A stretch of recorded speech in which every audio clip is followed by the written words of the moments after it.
아멘. 현실의 한계를 돌파하라 라는 제목으로 하나님의 말씀을 나누겠습니다. 현실의 한계, 우리는 늘 한계를 맞게 됩니다. 한계를 피할 수 없는 것이 우리 육체를 입고 있는 우리의 현실입니다. 그래서 우린 믿음으로만 이 한계를 뛰어넘을 수 있고 돌파해 나갈 수 있습니다. 우리가 겪게 되는 현실적인 문제를 봤을 때, 우리가 지금 피부로 와닿는 현실의 문제를 생각해 보면, 어쩌면 그 현실의 문제 이면에, 내면에 보이지 않는 영적인 문제들이 항상 있습니다.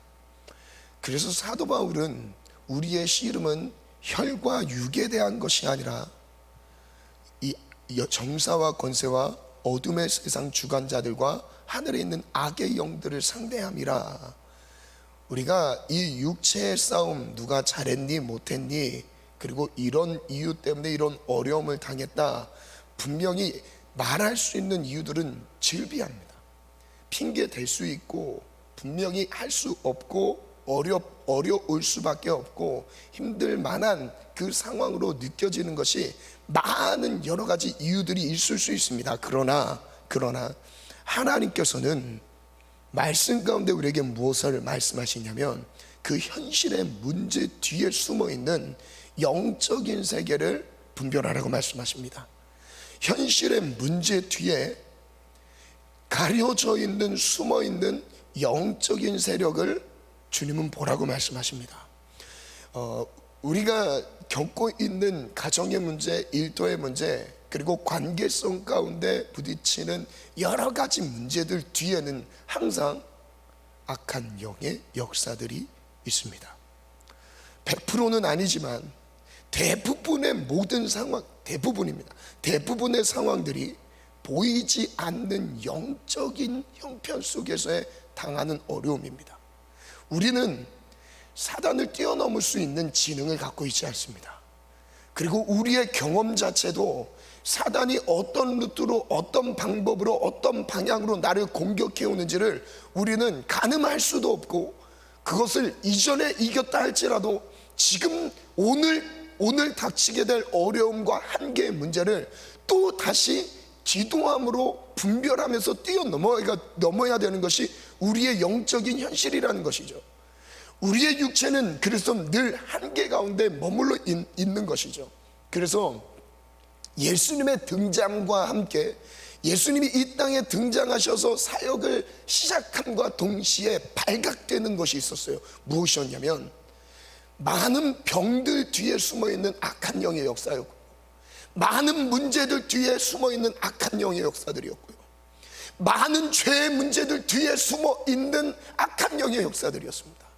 그래서 예수님이 이 땅에서 제일 먼저 선포하셨던 것은 무엇이냐면, 바로 제자들에게 제자들로서의 사명을 감당할 수 있도록 이를 위임하시는 장면에서도 그렇고, 더러운 귀신을 쫓아내고 하나님의 나라가 이 땅에 임하면서 생기를 선포하게 하시는데, 보이지 않는 영적인 세계 안에서의 흑암의 영들을 결박하는 권세를 예수님이 가장 먼저 주셨습니다. 그리고 마가복음 16장에 보면, 믿는 자들에겐 이런 표적이 따르리니 그들이 내 이름으로 귀신을 쫓아내며, 가장 먼저 다루고 있는 것이 현실적인 문제, 우리가 눈에 드러나고 있는 표면적인 문제를 다루는 것이 아니라 보이지 않는 영적인 세계를 먼저 짚으셨습니다. 예수님은 이 땅에 오셔서 숨어 있었던, 보이지 않게 배후에서 우리의 인생을 고통스럽게, 어렵게, 힘들게 몰아가고 있었던 악한 영의 역사들을 예수님은 드러내기 시작하셨어요. 그래서 예수님이 가는 곳마다 악한 영의 역사들이 드러났습니다. 그래서 예수님은 빛이셨어요. 어둠 가운데 숨어 있었던 어둠의 영들을 밝히시면서 그들을, 예수님이 가는 곳마다 그들은 발붙일 곳이 없었습니다. 힘을 잃고 떠나갔습니다. 오늘 그 장면을 한번 생각해 보겠습니다. 오늘 말씀의 배경을 먼저 보면, 하나님의 약속대로 바벨론 포로 생활이 70년이 차자 이제 드디어 하나님께서 이스라엘 백성들, 즉 하나님의 약속의 자녀들에게 자유를 선포하십니다. 그래, 자유롭게 이제 예루살렘 가서 하나님의 성전을 건축하여라. 그래서 에스라 1장 1절로 4절의 말씀을 보면 제가 쭉 읽어드릴게요. 바사왕 고레스 원년에 여호와께서 예레미야 입을 통하여 하신 말씀을 이루게 하시려고 바사왕 고레스의 마음을 감동시키셨습니다. 그가 온 나라에 공포합니다. 조서를 내립니다. 바사왕 고레스는 말하노니 하늘의 하나님 여호와께서 세상 모든 나라를 내게 주셨고 나에게 명령하사 유다 예루살렘의 성전을 건축하라 했다 하셨다. 이스라엘의 하나님은 참 신이시라. 너희 중에 그의 백성된 자는 다 유다 예루살렘으로 올라가서 이스라엘의 하나님 여호와의 성전을 건축하라. 그는 예루살렘에 계신 하나님이시라. 그 남아있는 백성이 어느 곳에 머물러 살든지 그곳 사람들이 마땅히 은과 금과 그 밖의 물건과 쭉 그러면서 하나님의 성전을 위하여 헌신하며 기쁨으로 나아갑니다.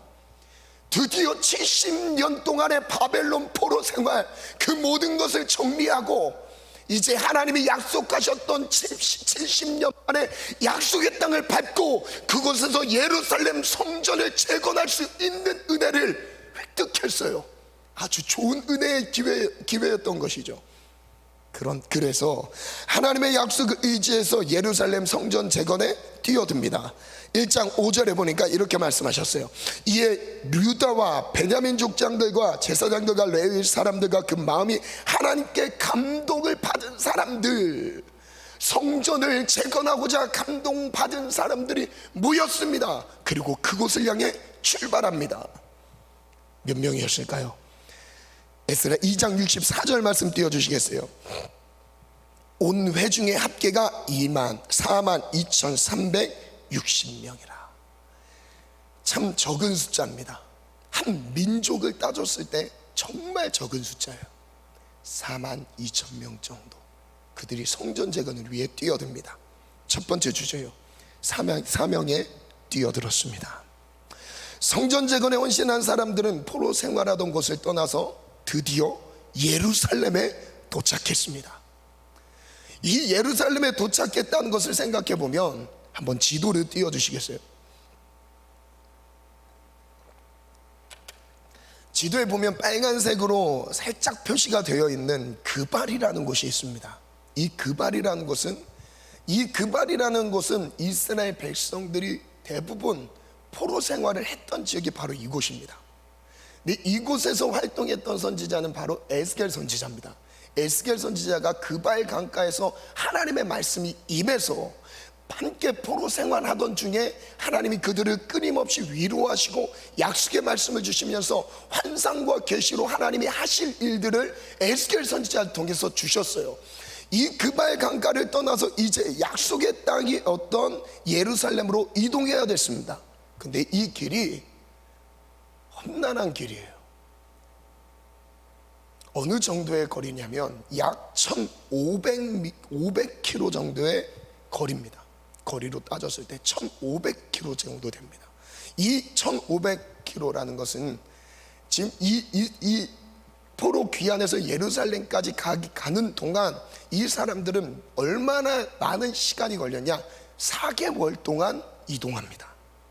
4개월 동안 4만 명이 넘는 인구 사람들이 모여서 그곳을 갈 때 뒤처지는 사람도 있지 않았을까요? 중간중간 천천히 따로 놓고 갈 수는 없는 거잖아요.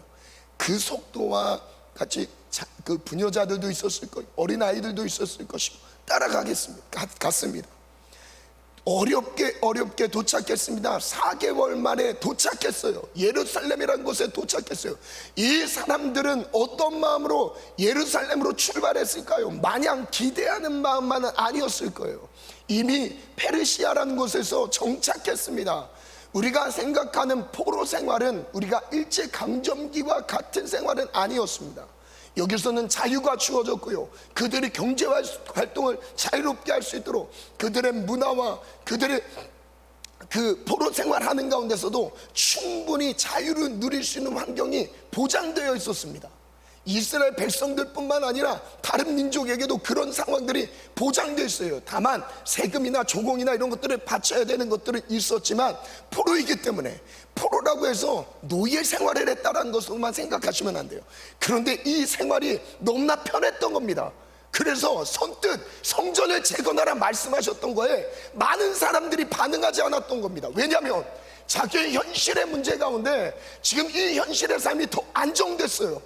이 현실의 삶을 포기하고 하나님의 약속의 말씀만 붙잡고 예루살렘으로 간다는 것은 모든 걸 버리고 따른다는 고백이었습니다. 자기가 지금까지 70년 포로 생활하는 동안 수고하고 땀 흘리면서 정착했던 모든 상황들을 다 내려놓고 이걸 버리고 따라갔어야 됐어요. 하나님의 약속 하나만 붙잡고 따라갔던 무리들이었습니다. 이 4만 명의 무리가 얼만큼 큰 결단과 다시 돌아올 거를 생각하지 않았습니다. 다 정리하고 떠났어요. 어렵게 떠났습니다. 그리고 드디어 4개월 만에 그 약속의 땅이었던 예루살렘에 도착했습니다. 예루살렘에 도착해서 하나님을 향한 제사를 먼저 드리기 시작합니다. 성전은 비록 폐허가 됐습니다. 없어졌어요. 그곳에서 가장 먼저 예배를 회복합니다. 가장 먼저 예배를 회복하면서 초막절, 지금 말하면 추수감사절을 하나님께 올려드립니다. 에스라 3장 6절 말씀 띄워주시겠어요? 일곱째 달 초하루부터 비로소입니다. 비로소 어렵게 힘들게 여호와께 번제를 드렸으나 성전의 기초는 없는 상태, 여호와의 성전 지대는 미처 놓지 못한지라.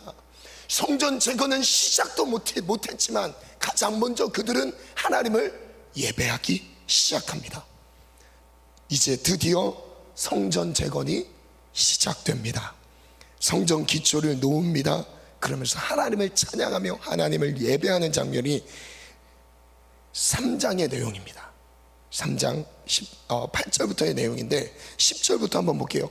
건축자가 여호와의 성전 기초를 놓을 때 제사장들은 예복을 입고 나팔을 들고 아삽 자손 레위 사람들은 제금을 들고 서서 이스라엘 왕 다윗의 규례대로 여호와를 찬송합니다. 11절 찬양으로 화답하며 여호와께 감사하리되 주는 지극히 선하심으로 그의 인자심이 이스라엘에게 영원하시도다 하니 모든 백성이 여호와의 성전 기초가 놓임을 보고 여호와를 찬송하며 큰 소리로 즐거이 부르며. 여기 포로 귀환에서 예루살렘에 도착한 약 4만 명의 무리가 이 성전 기초가 놓여지는 걸 보고 너무나 기뻤어요. 그리고 하나님을 더 기쁘게 높여 찬양합니다. 그때 12절 같이 한번 읽어볼까요? 시작. 제사장들과 레위 사람들과 나이 많은 족장들은 첫 성전을 모았으므로 이제 이 성전의 기초가 놓임을 보고 대성통곡하였으나 여러 사람은 기쁨으로 크게 함성을 지르니. 여기서 12절 한번 띄워주시겠어요? 첫 성전을 보았으므로, 나이가 많은 사람들은 첫 성전을 보았으므로. 여기서 첫 성전은 무슨 성전일까요? 솔로몬 성전입니다. 폐허가 되기 전에 솔로몬 성전을 알고 있던 사람들, 솔로몬 성전을 봐왔던 사람들, 하나님이 하나님의 영광의 임재로 이 성전 가운데 있었던 것을, 그 과거의 역사를 전에 들어서 알고 있는 게 아니라 실제 그 역사를 봐왔던 사람들, 나이가 많은 사람들도 있었겠죠. 그 사람들에게는 대성통곡이었어요. 드디어 하나님이 이 무너진 성전을 다시 세우시면서 하나님의 임재가 우리에게 회복되는구나. 기쁨만이 아니었습니다. 그 망감이 교차하는 상황이었어요. 하나님이, 우리가 하나님을 떠나 죄악 가운데 방황했던 것들을 하나님이 이제 드디어 약속하신 대로 회복하시면서 이제 하나님과의 관계가 회복되었구나. 이제 우리가 우리의 정체성, 하나님을 예배하며 살아가는 것이 우리의 삶의 이유라는 것이 드디어 회복되는 시점이었던 거예요. 그래서 이 사람들은 마냥 기쁨만이 있었던 게 아니에요. 대성통곡을 합니다. 드디어 세워지는구나. 드디어 세워지는구나. 그 기대를 걸고 모든 것을 다 내려놓고 버리고 철저히 약속만을 붙잡고 따라갔던 하나님의 사람들, 그 성전지대를 놓으며 기초를 놓으며 감격의 하나님을 향한 고백을 드립니다.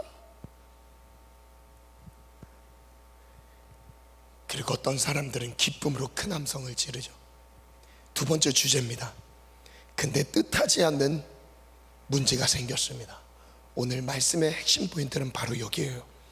두 번째, 사명이 현실의 문제에 막혔습니다. 참 이상한 일이에요. 하나님이 말씀하셔서 약속을 받고 출발했어요. 그리고 그곳에 도착했으면 하나님이 순탄하게, 하나님 아주 순조롭게 그 모든 것을 이루어 가셔야 되는데, 이 현실의 문제가 호락호락하지 않았던 거예요. 한번 말씀을 볼게요. 에스라 4장 1절부터 6절 말씀인데요, 1절부터 한번 볼게요. 사로잡혔던 자들의 자손이 이스라엘의 하나님 여호와의 성전을 건축한 다음을 유다와 베냐민의 대적들이 듣습니다. 누가 들었어요? 그 유다 자손들의 대적들이, 하나님의 사람들의 대적들이 그 얘기를 들었어요. 하나님의 성전이 지어진다고? 와, 이거 지어지는 순간 우리 또 위기에, 우리 이 자리에서 떠나야 되는 거 아니야? 위기의식이 느껴지는 거예요. 왜냐하면 성전이 지어지고 무너졌을 때는 자유롭게 함께 포로 생활하는 거였죠. 자유롭게 자기의 자리를, 좋은 곳을 자리 잡고 있었는데, 성전이 세워지는 순간 그때부터는 자기의 입지를 잃어버리는 겁니다. 그래서 긴장하기 시작해요. 여러분, 사단이 바로 그래요. 사단이 하나님의 은혜가 임할 때에 긴장하기 시작합니다. 하나님이 임하는 곳에 하나님의 임재가 있는가 하면 그것과 함께 항상 따라오는 게 있어요. 악한 영의 공격들이죠. 방해들이죠. 그 다음 한번 볼게요. 2절, 스룹바벨과 족장들에게 나와 이르되 우리도 너희와 함께 건축하라. 우리도 너희같이 너희 하나님을 찾노라. 아수르 왕 에살핫돈이 우리를 이리로 오게 한 날부터 우리가 하나님께 제사를 드리노라 하니, 이 스룹바벨은 누구냐면 스룹바벨 성전, 솔로몬 성전 다음에 세워진 성전이 바로 스룹바벨 성전입니다. 이 스룹바벨은 1차 포로 귀환의 리더예요. 유다 총독입니다. 이 사람의 이름이 스룹바벨이에요. 스룹바벨에게 요청합니다. 우리도 함께 성전 건축할 수 있도록 협력하겠다. 이거는 접근하는 거였어요. 그들을 방해하려고 접근하는 거였습니다. 그래서 그걸 알고 3절에 스룹바벨과 예수와, 여호수아죠, 예수아와 기타 이스라엘 족장들이 이르되 우리 하나님의 성전을 건축하되 너희는 우리와 상관이 없다. 바사 왕 고레스가 우리에게 명령하신 대로 우리가 이스라엘 하나님 여호와를 위하여 홀로 건축할 거야. 그걸 잘랐습니다. 아주 잘했죠. 여기까지는 좋았어요. 그런데 그때부터 문제가 시작됩니다. 4절부터 한번 읽어볼까요? 시작. 이로부터 백성이 유다 백성의 손을 약하게 하여 그 건축을 방해하되 바사왕 고레스의 시대부터 바사왕 다리오가 즉위할 때까지 관리들에게 뇌물을 주어 그 계획을 막았으며. 와, 이 사람들이 어느 시기까지 하냐면 5절 보니까 바사왕 고레스 시대부터, 고레스가 칙령을 내려서 예루살렘 가서 성전을 지으라고 했던 그때부터 언제까지요? 다리오가 즉위한 지 2년째 되는 그때까지 끊임없이 방해 공작을 하고 있어요. 이렇게 말하면 사실 어느 정도의 기간인지 감이 안 잡힐 수가 있습니다. 그래서 성경은 좀 더 자세히 얘기해요. 뇌물을 주면서 그 계획을 막았어요. 고관들에게, 왕에게 뇌물을 바치면서 이자들은 왕을 해치는 자들입니다. 손해를 끼치는 자입니다. 절대 허락하면 안 됩니다. 방해 공작을 했던 거예요. 그래서 왕의 명령으로 중단됩니다. 그 다음 절 볼게요. 6절, 또 아수에로가 즉위할 때 그들이 글을 올려 유다와 예루살렘 주민을 고발하니라. 왕이, 정권이 교체가 됐어요. 교체되자마자 또 다시 왕에게 찾아가서 고발장을 넣습니다. 성전 재건을 못하도록요. 왕이 또 바뀌었어요. 또 바뀐 왕에게 찾아가요. 아수르 왕에게 또 찾아갑니다. 그리고 또 7절 함께 읽어볼까요? 시작. 아닥사스다 때에 비슬람과 미드스락과 다브엘과 그의 동료들이 바사왕 아닥사스다에게 글을 올렸으니 또 역시 방해를 놓습니다. 한번 띄워주시겠어요? 이 역사 연표인데요, 이 연표를 보면 글씨가 좀 작아서 잘 안 보이시겠지만 맨 왼쪽 맨 위에 상단에 보면 그 페르시아 왕의 역사표입니다. 몇 년 동안 어떻게 통치했는지. 고레스 왕을 시작으로 성전 재건 사업이 시작됐습니다. 그게 BC 536년이었어요. 이 성전 작업이 시작되어서 기초를 놓는 순간 바로 중단됐죠. 근데 언제까지요? 캄비세스 왕 때도 그랬고, 수메르디스 왕 때도 그랬고, 다리오 왕 때, 즉 왕이 바뀔 때마다 아수아로 왕이 바뀌어도 또다시 중단되고, 그 다음 아닥사스다 왕이 되었을 때, 아닥사스다 왕은 재위 기간이 참 길죠. 이 왕이 즉위했을 때도 또 다시 방해 공작을 합니다. 그럼 이 성전 재건 중단이 어느 정도, 이제 저를 띄워주시면 됩니다. 어느 정도의 기간 동안 중단되냐? 16년이에요 16년 동안 성전 재건을 못했어요. 이 사마리아 사람들이 올린 고소장을 한번 띄워주시겠어요? 고소장 내용 즉슨 이렇습니다. 첫째, 함께 읽습니다. 시작. 예루살렘에 귀환한 유대인들은 폐역하고 악한 성읍을 건축하고 있다. 둘째, 유대인들은 성벽 재건이 완성되면 방역할 것인데 저금과 관세와 통행세를 거부하여 제국 경영에 손해를 미칠 것이다. 셋째, 조상들의 기록, 즉 과거의 기록을 보면 유대의 여호와긴 시드기야 왕은 방역의 역사이므로 성전 재건과 함께 방역을 일으킬 것이다. 와, 왕이 오해할 만한 내용들을 고소장에 넣습니다. 이게 지금 성경에 나오는 4장 11절부터 22절까지의 내용입니다. 아닥사스다 왕 때 그 왕에게 고발장을 하면서 이거 허락하는 순간 왕 위기를 당합니다. 지금 16년 동안 누가 이기고 있습니까? 사마리아인들이 그 방해 공작을 제대로 넣고 있는 거예요. 이 하나님의 사람들은 아무런 힘을 쓰지 못하고 있습니다. 이게 현실의 문제예요. 그래서 오늘 본문의 말씀이 나오는 거예요. 에스라 4장 23절을 보겠습니다.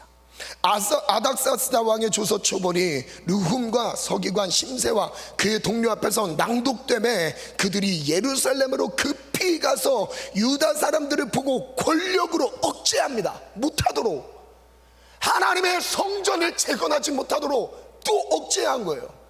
이 하나님의 사람들 성전 재건을 위해 모든 걸 버리고 뛰어들었는데 지금 현실은 무엇입니까? 왕권이 교체되는 것을 기대하고 있어요. 저 왕이 바뀌는 순간 이것을 허락해 주지 않을까, 그거를 기대하고 있어요. 근데 바뀌는 왕마다 허락을 안 해주는 거예요. 그들이 뇌물을 갖다 바치죠. 그들이 그것을 고소장을 올리면서 왕이 내게 위협이 될 만한, 손해가 될 만한 이유들을 얘기하죠. 왕이 설득이 되지 않습니다. 성전 재건은 이루어지지 않고 있어요. 16년 동안 중단됐습니다. 억제합니다. 그 공사를 그치게 합니다. 24절, 이에 예루살렘에서 하나님의 성전 공사가 바사왕 다리오 제2년까지 중단되니라. 다리오 2년까지, 다리오가 즉위한 지 2년째 되는 해까지 중단됐어요. 16년 동안 중단됐습니다. 명심하셔야 합니다. 하나님의 때는 언제입니까? 이때 하나님의 말씀이 임하거든요. 우리 마지막 세 번째 주제인데요, 현실의 한계를 돌파하라. 이 상황에 대해서 하나님은 뭐라고 말씀하실까요? 지금 상황은 왕이 조서를 내려서 못하게 한 거예요. 지금 현실은 왕의 명령 때문에 아무것도 못해요. 그럼 더 이상 그보다 더 큰 권력이 이 땅에 무엇이 있겠습니까? 방법이 없었던 거예요. 그런데 하나님은 이렇게 말씀하십니다. 학개서 1장 1절로 말씀을 볼게요. 함께 읽습니다. 시작. 다리오 왕 제2년 여섯째 달, 언제요? 다리오 왕 2년째 되었을 때 여호와의 말씀이 학개에게 임했어요. 16년째 되었을 그때 여호와의 말씀이 학개에게 임하는데 뭐라 말씀하시냐? 여호와의 말씀이 삭개에게 임했습니다. 유다 총독 스룹바벨과 여호사닥의 아들 대제사장 여호수아에게 말하라. 여호수아에게 말하라. 여기서 말하는 여호수아는 약속의 땅 그 전투했던 여호수아가 아닙니다. 다른 인물이에요. 대제사장의 역할을 갖고 있었던 여호수아예요. 그 여호수아에게 말하라고 말씀하세요. 뭐라냐? 2절 같이 한번 읽습니다. 시작. 만군의 여호와가 이같이 말하여 이르노라. 이 백성이 말하기를 여호와의 전을 건축할 시기가 이르지 아니하였다 와, 하느니라. 이 사람들이 생각했던 것은 하나님의 때가 아니라는 거예요. 하나님의 성전을 건축할 시기가 아니라는 겁니다. 현실을 보세요. 현실을 봅시다. 지금은 때가 아닌가 봅니다. 우리 더 기다립시다. 하나님이 허락하지 않는 것 같아요. 우리 잠깐 멈추어 볼까요? 여러분, 하나님의 때가 도대체 언제입니까? 16년, 포로 생활이 70년이 끝나는 그때가 아닐까요? 이미 예레미야 입술을 통해서 말씀하셨어요. 그때가 하나님의 때였던 거예요. 그런데 가보니까 상황과 현실은 그렇지 않았던 거였습니다. 그 현실에 눌려서 더 이상 믿음에 도전을 하지 못했어요. 더 이상 진전이 되지 않았어요. 무엇 때문에? 현실의 문제 때문에. 16년이 지났습니다. 과연 하나님의 때는 언제입니까? 16년이 지난 그때가 하나님의 말씀이 임했을 때가 하나님의 때입니까? 그게 아니라는 거예요. 사람들은 오해를 하고 있었던 거예요. 하나님의 때, 하나님의 시기가 아직 되지 않았기 때문에 우리에게 이런 어려움이 있는 거 아닌가, 이런 생각을 갖고 있었던 거예요. 누가요? 영적인 지도자들이요. 스룹바벨이, 여호수아가 대제사장이었던 그들의 예배를 집례하기 위해 파송되었던 대제사장이었던 여호수아, 그의 생각 아래, 스룹바벨 유다 총독 그 생각 아래 무슨 생각이었냐? 하나님의 때가 아니기 때문에 지금 허락되지 않았다라고 생각하는 거예요. 그런데 주님이 이렇게 말씀하세요. 3절 같이 읽어볼까요? 4절까지 시작. 이 성전이 황폐하였거늘 너희가 이때에 판벽한 집에 거주하는 것이 옳으냐? 이 사람들에게 하나님께서 말씀하세요. 이 지금 성전이 황폐하고 있는데, 성전은 다 무너졌는데 너희들은 판벽한 집에 거주하는 것이 옳으냐? 칸막이하고 지붕 올리고 너희 집은 잘 짓고 있는데, 아마도 성경에 자세히 기록되지 않았지만 16년 동안 그들은 무엇을 하고 있었을까요? 성전 재건을 위해 뛰어들었던 그들의 삶, 모든 걸 정리하고 여기에 올인했던 그들의 삶이었어요. 결단과 결정 가운데서 하나님의 일하심을 보기 위해 헌신했던, 사명을 따라 출발했던 그들의 삶이었습니다. 그런데 현실은 막혀 있는 거예요. 그래서 그들이 할 수 있는 건 무엇이었을까요? 자기 집을 세우는 거였어요. 자기의 집을 짓는 거였어요. 거주 공간을 확보하는 거였어요. 그때 하나님이 말씀하시는 거예요. 성전은 황폐하여 무너졌는데 너희들은 왜 판벽한 집에 거주하고 있느냐? 이어서 이렇게 말씀하십니다. 그러므로 이제 만군의 여호와가 이같이 말한다. 너희는 너희의 행위를 살필지니라. 만약에 그때 16년이 지난 그때가 하나님의 때였다면 하나님이 이렇게 말씀하시지 않았겠죠. 그때를 놓치고 있는 거예요. 무엇 때문에? 현실의 문제 때문에. 하나님이 역사하실 수 있는 그것을 놓치고 있는 거예요. 무엇 때문에요? 방해 때문에. 그래서 이어서 이렇게 말씀하세요. 6절부터 잘 한번 보세요. 너희가 많이 뿌릴지라도 수확이 적으며, 먹을지라도 배부르지 못하며, 마실지라도 흡족하지 못하며, 입어도 따뜻하지 못하며, 일꾼이 싹실받아도 그것을 구멍 뚫어진 전대에 넣음이 되느니라. 만군의 여호와가 말하노니 너희는 자기 행위를 살필지니라. 사명을 떠난 모든 삶은 결국 자기 삶을 돌보기 시작합니다. 하나님의 영광을 위해 부르심을 받았던 하나님의 사람들이 그 사명에서 벗어나는 순간부터 이상한 일이 벌어지기 시작해요. 자기 집을 돌보기 시작해요. 자기 자녀들을 돌보기 시작해요. 뭐에 집중해야 되는지 모르기 시작합니다. 그런데 하나님이 뿌려도 수확이 적은 이유를 설명하세요. 너의 존재의 이유가 무엇이냐? 너를 보내신 이유가 무엇이냐? 너를 예수 믿어서 구원을 받게 하신 하나님의 은혜의 이유가 무엇이냐? 주님 계속 묻고 계신 거예요. 무엇을 통해? 인생의 어려움을 통해서 깨닫게 하고 계신 거예요. 그래서 이어서 이렇게 말씀하십니다. 만군의 여호와가 말하노니 너희는 자기 8절 너희는 산에 올라가 나무를 가져다가 성전을 건축하라. 그리하면 내가 그것으로 말미암아 기뻐하고 또 영광을 얻으리라. 여호와가 말하였다. 너희가 많은 것을 바랐으나 도리어 적었고 너희가 그것을 집으로 가져갔으나 내가 풀어버렸느니라. 나 만군의 여호와니라. 이것이 무슨 까닭이냐? 함께 읽습니다. 시작. 이것이 무슨 까닭이냐? 내 집은 황폐하였으되 너희는 각각 자기의 집을 지키기 위하여 빨랐음이라. 하나님의 성전은 다 무너져서 황폐한 상황입니다. 그런데 하나님의 일로 성전 재건으로 뛰어든 사람들은 자기 집을 짓는 데는 빨랐는데 하나님의 성전 재건에는 그 더 이상의 진전을 보지 못했던 것에 하나님께서 책망하고 계신 거예요. 너희 집을 짓는 데 빠른데 왜 하나님의 성전 재건에는 멈춰 있느냐? 다음 생략할게요. 아마도 이런 생각이 아니었을까 생각했습니다. 언젠가 하나님이 환경을 열어주시겠지. 일단 내 삶을 챙기자. 언젠가 하나님이 사명을 감당하도록 이끌어 주시겠지. 일단 내 자녀들 돌보자. 이거였던 거예요. 성전 재건이 멈췄던 이유를 이렇게 말씀하십니다. 첫 번째는 띄워주시겠어요? 사마리아인들의 방해였어요. 겉으로 드러난 부분이죠. 두 번째는 그들 내면 안에 일어나 있던 오해, 갈등이었어요. 하나님의 때에 대해 오해하고 있어요. 여호와의 전을 건축하시기가 아니라는 잘못된 오해였죠. 근데 사탄이 성전 재건을 막았던 거예요. 그 분명한 상황을 제가 말씀을 읽을게요. 하나님의 사명을 가로막았던 겁니다. 쉬지 않고 회방을 놓았던 거예요. 왜 이게 사탄의 움직임이었느냐?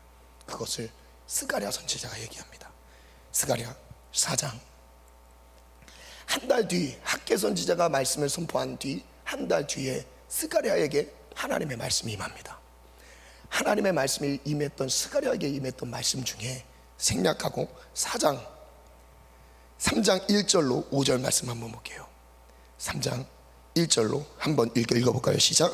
대제사장 여호수아는 여호와의 천사 앞에 섰고, 여호수아, 지금 이 성전 재건을 뛰어드는 리더 중 한 명 여호수아는 천사 앞에 서 있어요. 지금 그 상황입니다. 스가랴 선지자에게 보여준 환상이에요. 그리고 사탄은 그 오른쪽에 서서 그를 대적하는 것을 여호와께서 내게 보이시니라. 드러난 문제는 현실의 문제였습니다. 드러난 이유는 왕의 조서 때문에 우리가 움직이지 못한다는 이유였어요. 드러난 문제는 모든 민족들이 우리를 반기지 않는 거였어요. 이게 현실의 문제였어요. 그런데 하나님이 보여주신 환상에선 그 이유가 다른 원초적인 이유가 바로 여기 있었습니다. 원초적인 이유는 바로 이거였어요. 사탄이 여호수아를 대적하고 있어요. 사탄이 영적인 리더를 대적하고 있습니다. 하나님의 사명이 감당되지 못하도록 사탄이 우리 가족을 대적하고 있어요. 현실의 문제, 드러난 문제처럼 가장하고 사단은 뒤에 숨어 있습니다. 보이지 않게 숨어서 문제에만 집중하게 합니다. 이게 여호수아의 모습이었어요. 그때 2절에 휘망의 말씀이 들립니다. 여호와께서 사탄에게 이르시되, 반주 준비해 주세요. 사탄아, 여호와께서 너를 책망하노라. 예루살렘을 택한 여호와께서 너를 책망한다. 이는 불에서 꺼낸 그슬린 나무가 아니냐. 불에서 꺼낸 그슬린 나무, 그 그슬린 나무가 누구처럼 보이는지 보십니다. 3절 한번 볼까요? 3절 같이 읽겠습니다. 시작. 4절까지 시작. 여호수아가 더러운 옷을 입고 천사 앞에 서 있는지라. 여호수아가 더러운 옷을 입고 환상 중에 보여주는데, 이 대제사장이 더러운 옷을 입고 하나님 앞에 서 있는 거예요. 여러분, 대제사장은 어떤 직분입니까? 거룩한 직분이에요. 다른 우리 백성들이 더럽다고 하면 이해가 되겠지만, 대제사장으로서 거룩해야 할 직분, 하나님과의 관계를 이어줄 수 있도록 중재자의 역할을 해야 될 이 대제사장 여호수아는 더러운 옷을 입고 여호와 앞에 지금 서 있습니다. 여호와 앞에 서 있는 대제사장 불에 꺼내 그슬린 나무와 같은 모습, 더러운 모습으로 서 있는 거예요. 근데 이때 희망의 말씀이 들려와요. 4절 제가 읽어드릴게요. 여호와께서 자기 앞에 선 자들에게 명령하시되 그 더러운 옷을 벗기라 하시고, 또 여호수아에게 이르시되 내가 너의 죄악을 제거하여 버렸으니, 대제사장 여호수아가 갖고 있었던 죄악을 제거해 버리셨으니, 이 여호수아가 무슨 죄를 범했을까요? 현실에 물로 앉아있는 게 죄였던 거예요. 사명을 감당하지 못한 그 자체가 더러운 옷을 입게 된 이유였던 겁니다. 눈에 드러난 표면적으로 나타난 현실의 문제의 그 감각을 영적으로 보지 못했던 그것이 자기를 더럽게 했던 겁니다. 더 이상 사명을 위해서 그 직분을 감당하지 못하도록 꽁꽁 묶어놨어요. 누가요? 사단의 일이었습니다. 방해 공작을 했던 사마리아 사람들이 아니었어요. 영적인 문제였어요.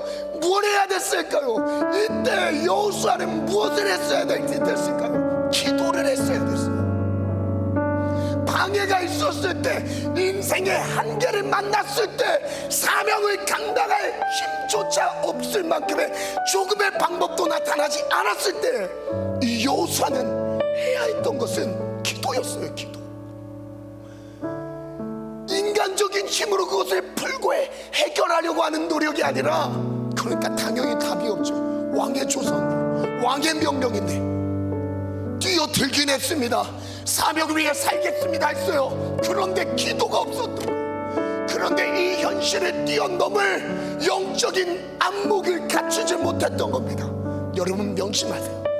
하나님의 사명을 감당하는 순간부터 사단은 가만히 두지 않습니다. 사명이 있는 곳, 하나님의 일이 있는 곳마다 사단은 수많은 공작을 벌입니다. 수많은 방해와 회방으로 다가옵니다. 바로 이것이 사단 역사죠. 예수님의 사역도 마찬가지였습니다. 그들을 따라다녔던 제자들의 삶도 마찬가지였어요. 사도 바울의 사도행전의 역사도 성령의 역사하시는 곳마다 사단이 따라다녀요. 방해하는 무리들이 따라다닙니다. 그래서 예수님은, 사도 바울은 뭐라고 말씀하십니까? 핍박이 없으면, 고난이 없으면 그리스도인이 아니래요. 진짜 믿음이 아니랍니다. 우리의 믿음은 무엇이냐? 현실의 문제를 뛰어넘어서 돌파해서 하나님의 뜻을 이루는 거였어요. 막혀져 있는 현실 앞에 하나님의 때가 아닌가 보다, 하나님이 일하시겠지, 앉아있는 게 아니었습니다. 무엇이냐? 그걸 뛰어넘어서 하나님의 일하심을 보는 거였어요. 뛰어넘어서 하나님의 역사를 보는 거였어요. 더러운 옷을 벗기라, 아름다운 옷을 입히라. 내가 말하되 정결한 관을 그의 머리에 씌우소서. 정결한 관을 그 머리에 씌우며 옷을 입히고 여호와의 천사는 곁에 섰더라. 하나님이 갑자기 이 여호수아의 취기를 다시금 회복시키시며 하나님의 성전을 재건하도록 독려하십니다. 하나님, 오늘 우리의 삶을, 우리의 가정에게 맡겨주신 사명을, 우리 자녀들에게 맡겨주신 사명을, 오늘 추석 명절입니다. 하나님 일에 멈춰져 있던 모든 사명의 걸음이 회복되는 추석이 되기를 원합니다. 하나님의 사명이 회복되는 추석이 되기를 축원합니다. 그리고 스가랴 선지자 4장 6절 7절 우리 함께 믿음으로 선포합니다. 시작. 그가 내게 대답하여 이르되 여호와께서 스룹바벨에게 하신 말씀이 이러하니라. 만군의 여호와께서 말씀하시되 이는 힘으로 되지 아니하며 능력으로 되지 아니하고 오직 나의 영으로 되느니라. 스룹바벨에게 유다 총독으로 그 리더 중에 리더죠. 그 모든 것의 책임자인 스룹바벨에게도 또 이렇게 말씀하세요. 힘으로 되는 게 아니야, 능으로 되는 게 아니야, 인간적인 방법으로 되는 게 아니다. 오직 나의 영으로 되느니라. 무엇이요? 성전 재건이 나의 힘으로 되느니라, 나의 능으로 되느니라, 나의 영으로 되느니라. 그걸 말씀하세요. 그래서 그 뒤에 선포하는 말씀, 여러분 가장 잘 자라는 말씀이죠. 함께 믿음으로 저를 따라 선포합니다. 큰 사람 내가 무엇이냐? 큰 사람 내가 무엇이냐? 스룹바벨 앞에서 스룹바벨 앞에서 평지가 되리라. 평지가 되리라. 평지가 되리라. 평지가 되리라. 우리 앞에 놓여져 있는 큰 산이 무엇입니까? 스룹바벨 앞에서 평지가 되리라. 16년 동안 성전 재건을 중단시켰던 그 큰 산이 무엇입니까? 스룹바벨 앞에서 평지가 되리라. 우리의 인생의 현실의 문제, 믿음의 친구를 보지 못하도록 묶고 있는 어둠의 영들은 무엇입니까? 우리 앞에서 평지가 되지어다. 오늘 믿음으로 선포하며 기도합시다. 하나님의 말씀을 의지하여 기도할 때 하나님, 내 앞에 어떤 믿음의 장벽들이 있습니까? 믿음의 행동을 따라가는 데 있어서 가로막는 장벽들이 있습니까? 믿음으로 돌파하게 도와주옵소서. 믿음으로 돌파하게 도와주옵소서. 현실의 문제로 눌러앉아 있지 않게 도와주옵소서. 하나님의 때를 오해하지 않게 도와주옵소서. 하나님의 때는 이미 십자가로 종결되었습니다. 십자가를 바라볼 때 모든 것이 하나님의 때로 귀결됩니다. 정리됩니다. 하나님의 때는 십자가로 완전하게 이루어졌습니다. 우리의 때는 하나님의 십자가를 바라볼 때요, 그리스도의 십자가를 바라볼 때입니다. 첫 번째 기도 제목 띄워주시고, 현실적인 문제 앞에서 하나님이 맡기신 사명을 준다 했음을 회개합니다. 어쩔 수 없는 현실의 문제로 여기며 문제 앞에 주저앉아 있던 모습이 바로 나입니다. 사명 때문에 존재하는데 사명을 멈췄던 것을 회개합니다. 사명이 멈췄던 것이 있다면 회개합시다. 가정에 주신 사명이 있는데 그 사명이 멈춰졌다면 회개합시다. 돌아섭시다. 우리 다 같이 주님 대번 부르고 기도합니다. 주여